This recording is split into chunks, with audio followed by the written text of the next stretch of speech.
You wake up in a chamber that reeks of sweat and blood. The walls around you are gilded, draped in velvet the color of wine, but beneath the beauty, something is rotting. You can smell it. The air is thick, suffocating, like breathing through wet cloth. Your skin burns. Fever clings to you like a second body, damp and trembling. You are lying in Hampton Court Palace, the same palace where a king once slept, where Henry VIII ate until his stomach split, where power whispered through the halls like a ghost that never left. But this palace isn't yours. Not really. You are Oliver Cromwell, September 1658. You are the Lord Protector of England, Scotland, and Ireland. You are the most powerful man in this broken kingdom, and you are dying. Your body knows it before your mind does. The fever doesn't just burn, it dissolves you. Your organs betray you one by one. The room spins, the servants whisper, and somewhere beneath the floorboards, beneath the silk and stone, you swear you can hear it, the kingdom rotting from the inside out, just like you. You killed a king to stop tyranny, and now you wear his crown in everything but name. How did you become the thing you destroyed? Let me pull you closer to the memory. January 30th, 1649. Whitehall, London. A scaffold built in the freezing cold and a king kneeling before it like a lamb that finally understands the knife. Charles I, anointed by God, crowned in gold, wrapped in the myth that kings cannot be touched by mortal hands. But you touched him. You and 58 other men put your names on a piece of paper, and that paper became a death sentence. The axe was sharp. The crowd was silent. When the blade fell, it didn't just sever a neck, it shattered 1,000 years of belief. Kings were supposed to be untouchable, divine, chosen by heaven itself, but you proved otherwise. You proved that power is not holy, it is mortal, and mortal things can bleed. They called you a regicide, a murderer of God's anointed, and maybe they were right. Because now, 9 years later, you lie in that stolen palace and your body is collapsing like a kingdom at war with itself. Your kidneys fail. Your lungs drown in fluid. Your skin burns with a fever that will not break. It's as if the act of killing a king planted something inside you, a slow, creeping rot that waited until you tasted his power to bloom. Is this divine retribution? Or is it simply the cost of becoming what you once destroyed? The fever doesn't feel like sickness. It feels like judgment. Your chest tightens. Every breath is a negotiation with your lungs and your losing. The physicians hover over you like crows, their faces pale and useless. They bleed you, they pray over you, they press cold rags to your forehead and whisper in Latin as if God speaks only in dead languages, but nothing works. The fever climbs higher. Your skin is soaked. The sheets beneath you are drenched in sweat that smells like rot, like something inside you has already begun to decay. In the 17th century, illness is not random, it is meaning. Disease is God's handwriting on the body, and your body is screaming. You mumble scripture in your delirium, psalms, proverbs, verses about righteousness and vengeance. The priests lean closer, trying to catch the words, trying to decide if you are repenting or justifying. But you don't know anymore.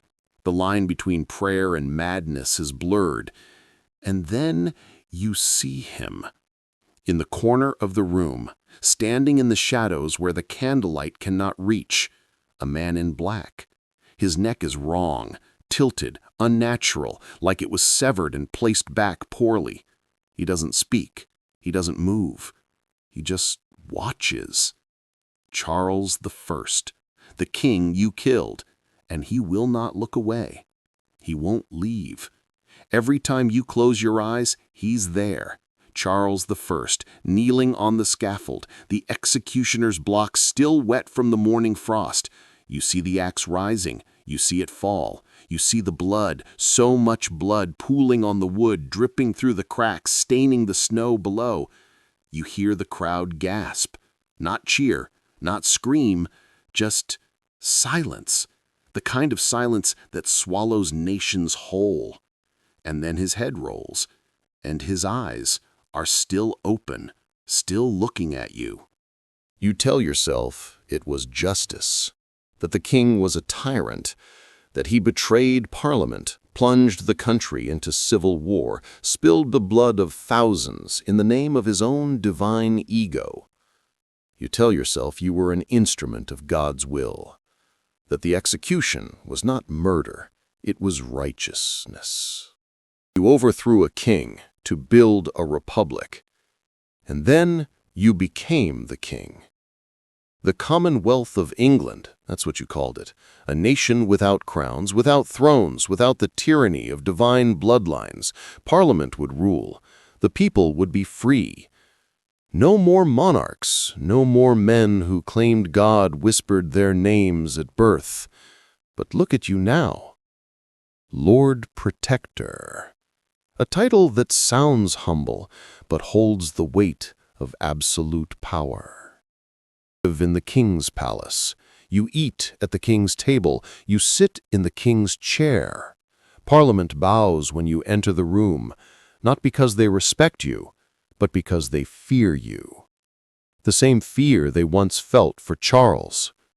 You wear no crown, but you drape yourself in everything a crown represents: ceremony, protocol, guards at every door.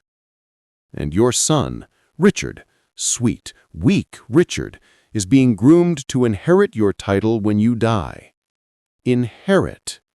Like a throne, like a kingdom passed from father to son, just as kings have done for 1,000 years. You destroyed monarchy and rebuilt it in your own image. Power was supposed to be different in your hands, pure, righteous. But power doesn't care about intention. It only cares about control. And control, unchecked, becomes tyranny, no matter who wears the title. The disease you fought is now inside you. Literally. It festers in your organs, burns in your blood, and it will not let you go. 1658. 1 month before your own death. Your daughter is dying. Elizabeth, your favorite, 29 years old, and her body is being devoured from the inside by something no physician can name. Cancer, they whisper, a tumor, a curse. It doesn't matter. The result is the same. She is wasting away in front of you, and you, the man who commanded armies, who toppled kings, who bent a nation to your will, can do nothing but sit beside her bed and watch. Her skin is pale, stretched tight over bones that seem too sharp. Her breathing is shallow, labored. Each inhale sounds like it might be her last. You hold her hand. It's cold, so cold, and you realize with a horror that swallows you whole that you are powerless. She looks at you. Her eyes, once bright, full of life, are dim now, tired, and she whispers something that splits you open. Father, please, end the bloodshed. Stop the killings. Make peace. Does she see you as a murderer? Does she know what you've done? Does she understand that the blood on your hands will never wash away no matter how many prayers you speak, no matter how many justifications you build around yourself like walls? You leave her room. You collapse in the hallway. Your chest tightens. Your breathing becomes ragged.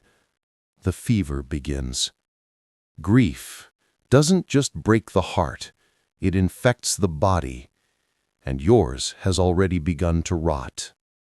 The body remembers everything the mind tries to forget. Every battle you fought, every execution you ordered, every sleepless night spent balancing a republic on the edge of a knife, every scream, every wound, every face twisted in agony as the sword fell. Your body absorbed it all. It stored the violence in your muscles, the guilt in your bones, the grief in your blood. And now, it's giving everything back.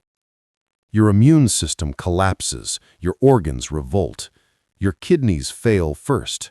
They stop filtering the poison from your blood, and the poison spreads. Your lungs fill with fluid. Your heart beats erratically, like it's forgotten its own rhythm. Your mind fractures. You can't tell what's real anymore. Is the king really standing in the corner, or is he just a shadow cast by your own guilt? In the 17th century, they don't have words for this. They don't understand that trauma lives in the body, that stress is a slow killer, that grief can shut down organs as surely as any blade. But you feel it. You know it. Your body is a battlefield, and the war is over. You lost. Not to an enemy, not to a rival, but to yourself, to the weight of everything you carried and everything you refused to let go. The body keeps score, and yours has tallied every sin. September 1649, Drogheda, Ireland. You gave the order. The siege had lasted days, the town resisted, and when your forces finally breached the walls, you did not show mercy. You showed wrath. 3,000 people died, soldiers who had surrendered, civilians hiding in churches, priests clutching crucifixes as your men cut them down. The streets ran red. Literally, the blood pooled in the gutters, seeped into the earth, stained the stones. 1 month later, Wexford, 2,000 more, the same pattern, the same justification. You called it God's will, divine punishment for Catholic rebellion, for their defiance, for their refusal to bow. You wrote in your letters that it was righteous, that it would prevent further bloodshed, that terror would bring peace. But tell me, how many men can you kill in God's name before God stops answering? You didn't just crush resistance. You annihilated it. You made Ireland a graveyard and called it salvation. And the world remembers. History will not forgive this. It will write your name in ink, the color of blood, and file it under atrocity. And now, 9 years later, lying in that fever bed in Hampton Court, you hear them. The screams, the prayers choked off mid-sentence, the children crying from mothers who are already dead. They echo in the fever, in the delirium, in the spaces between your heartbeat. Do the dead ever forgive, or do they simply wait? But the royalists weren't the only ones you killed. You also destroyed the people who believed in you. The levelers, radical dreamers who fought with you in the Civil War, who bled for the same cause, who thought the Commonwealth would be theirs too. They wanted true democracy, universal male suffrage, land reform, an end to aristocratic privilege. They wanted an England where power didn't belong to kings or to men like you, but to everyone. And you crushed them. Putney, 1647, the debates, the moment when the future could have been different. They argued for equality. You argued for order. And when words failed, you used force. You arrested their leaders. You executed the ones who wouldn't submit. You silenced the revolution before it could truly begin. Because revolutions are dangerous, not to tyrants, but to the men who replace them. You became what you swore to destroy, not a king, but something worse, a man who wrapped tyranny in the language of righteousness. The levelers didn't want a Lord Protector, they wanted freedom, and you gave them your boot instead. Every revolutionary carries this risk, the risk of becoming the oppressor, the risk of believing that your vision of justice is the only one worth preserving. And now, in your final days, their ghosts join the others. The king, the Irish, the daughter, the betrayed. How many ghosts can one man carry before he collapses under their weight? September 3rd, 1658. The day you die. And England itself is screaming. A storm tears across the country, one of the worst ever recorded. Winds so violent they uproot ancient oaks, rip roofs from houses, sink ships in harbors. The sky turns black in the middle of the day. Thunder cracks like the earth is splitting open. Rain lashes the windows of Hampton Court so hard it sounds like fists pounding to get in. Royalists will call it the devil's wind. They'll say Satan came to collect what was promised, that hell opened its mouth and swallowed you whole. Inside your chamber, the candles flicker. The servants huddle in corners, terrified. They don't look at you. They're afraid of what they might see. Not a man, but something else. Something cursed. Lie in the bed, barely conscious. Your chest rises and falls in shallow, broken rhythms. Each breath sounds wet, drowned. The room reeks of sweat and rot, and something darker. The smell of a body surrendering. The wind howls. The palace shudders. And you, the man who killed the king, who ruled a nation, who believed God spoke through you, you are reduced to this, gasping for air, reaching for something no one else can see. Your hand stretches toward the corner of the room. In the final hours, you speak, barely. Your voice is a whisper, cracked and thin, like something already halfway to the grave. Priests lean closer. They want to hear repentance. They want confession. But you don't give them that. Speak of faith, of mercy, of your covenant with God.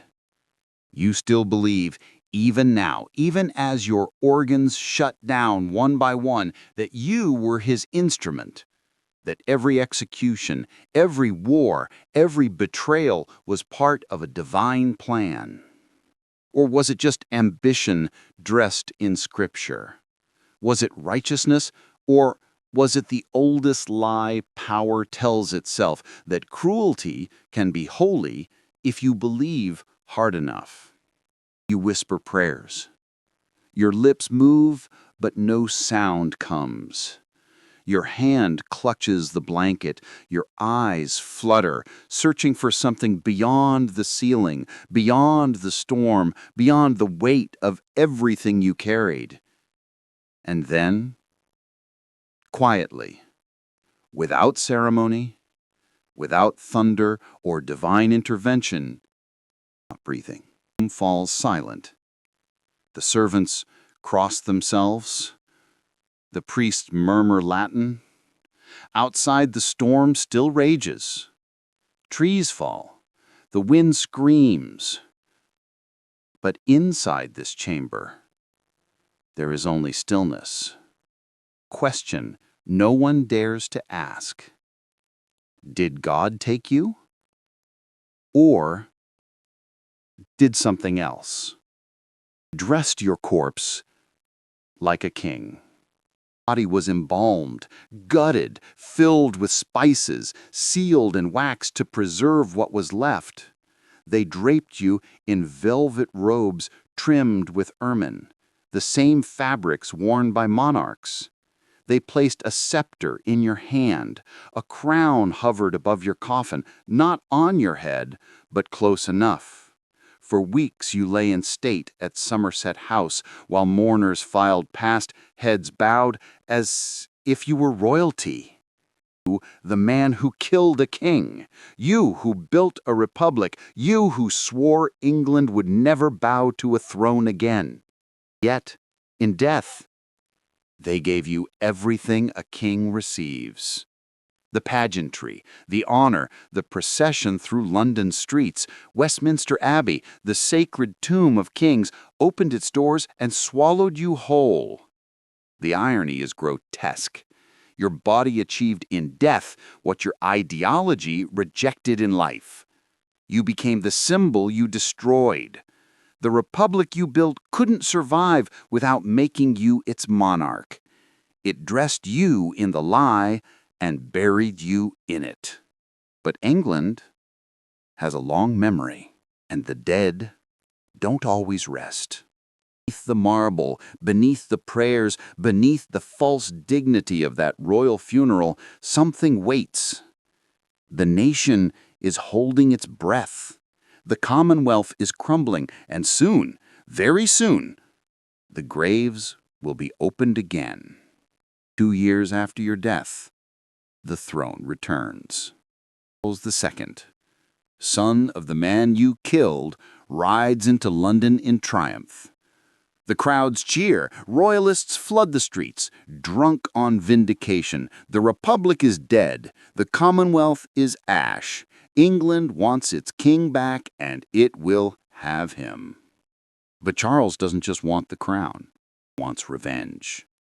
Regicides are hunted like animals. The men who signed his father's death warrant are dragged from hiding, from exile, from the graves of assumed identities. They are tried, convicted, hanged, drawn, and quartered, their bodies ripped apart in the street as crowds watch and cheer.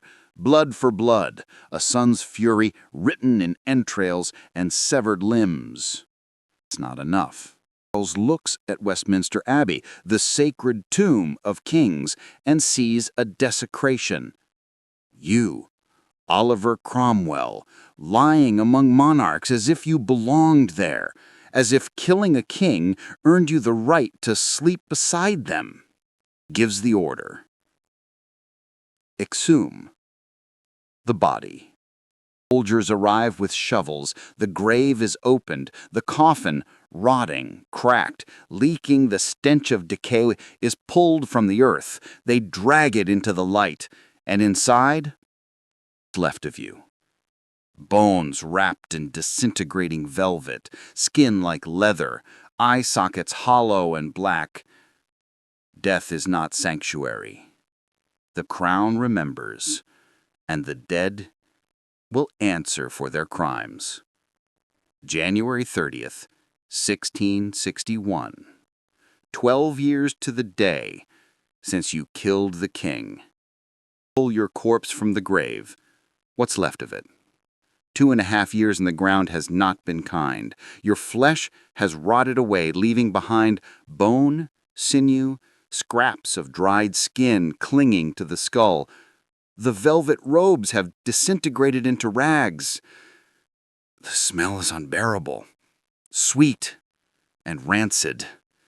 The stench of decay mixed with embalming spices gone sour. But Charles II doesn't care. He wants a trial, a posthumous execution. Justice, he calls it. Your corpse is dragged to Tyburn, the same gallows where criminals hang. They dress you in a shroud. They loop a rope around what remains of your neck. And then they hang you. A dead man, dangling from the noose, swaying in the January wind, while crowds gather to watch. They jeer, they throw stones, they spit. For hours you hang there, a grotesque puppet, a warning, and then they cut you down. The executioner raises an axe, the same kind of axe that severed Charles I's head. He brings it down, once, twice, 3 times. Your skull separates from your spine with a crack that echoes across the square. The head is mounted on a spike, 20 feet high, above Westminster Hall, where you once ruled, where Parliament once bowed to you. The crown needed this. Not justice. Erasure. To destroy you so completely that even death couldn't protect you. But the skull doesn't disappear. For 300 years, it wanders, a relic, a trophy, a grotesque souvenir of England's bloodiest chapter. A storm knocks it from the spike in 1685. A guard finds it, takes it home, hides it in his chimney. Years later, his family sells it. It passes through hands like currency, collectors, curiosity shops, traveling exhibitions. People pay money to see it. Oliver Cromwell's head, the regicide, the tyrant, the man who killed a king. It sits in glass cases. It's displayed in museums. Tourists stare at the hollow eye sockets and try to imagine the man who once lived behind them. The skull becomes famous again, not for what it did, but for what it is. Proof that even the most powerful can be reduced to bone. That no amount of righteousness, no certainty of divine will, can save you from becoming a spectacle. The skull is analyzed, measured, debated. Is it even his? Experts argue, but it doesn't matter. Real or not, it carries the weight of the story. In 1960, over 3 centuries after his death, the skull is finally buried. Cambridge. A quiet ceremony, no fanfare, just earth and silence. But even then, Cromwell cannot truly rest, because the question remains, what do we do with men like him, with the violence they committed and the ideals they betrayed? So what was he? Hero? Tyrant? Revolutionary? Hypocrite? Martyr? Monster? The truth is, he was all of it, and none of it. Oliver Cromwell was a man who believed, truly believed, that he was chosen by God, that every decision he made, every life he took, every betrayal he committed, was part of a divine plan. He looked at the world and saw corruption, tyranny, injustice, and he decided he would fix it. With a sword, with blood, with absolute certainty. But belief doesn't erase consequences.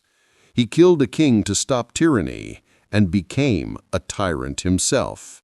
He built a republic and crowned himself in everything but name. He crushed his enemies and then crushed his allies. He justified massacres as righteousness. He wore the language of God like armor, but beneath it, he was just a man, flawed, ambitious, terrified of his own mortality. And his body knew. The fever, the rot, the collapse. It wasn't just disease. It was the weight of everything he carried. The guilt he refused to name. The contradictions he couldn't reconcile. The violence that lived in his bones. Power corrupts. Not because people are evil, but because power itself is a sickness. It whispers that you are special, chosen, that your vision is the only one worth preserving. And by the time you realize what you've become, it's too late. So what do we do with men like this? We remember them. Completely. Without excuses. The fever isn't just his. It's ours. Every revolution that betrays itself, every leader who promises liberation and delivers chains, every war fought in the name of righteousness that leaves only graves. The cycle repeats, again and again. Different names, different nations, different justifications, but the same sickness. We are all capable of becoming the thing we hate, of wrapping cruelty in virtue, of believing so deeply in our own righteousness that we stop seeing the blood on our hands. Cromwell's body rotted in a palace bed, haunted by ghosts he created. But how many of us carry our own fevers, our own certainties that excuse the harm we cause, our own kingdoms built on bones we refuse to count? History doesn't forgive. It only records. The body remembers. The dead never stop speaking. And somewhere, buried beneath Cambridge soil, a skull rests in the dark, no longer mounted on a spike, no longer jeered at by crowds. Just bone, just silence. But if you listen closely, past the centuries, past the earth, past the myths we've built around him, you can still hear it. The sound of a man who believed he was saving the world. And the kingdom that rotted because of it. You wake up in a chamber that reeks of sweat and blood, and you wonder, would you have done differently?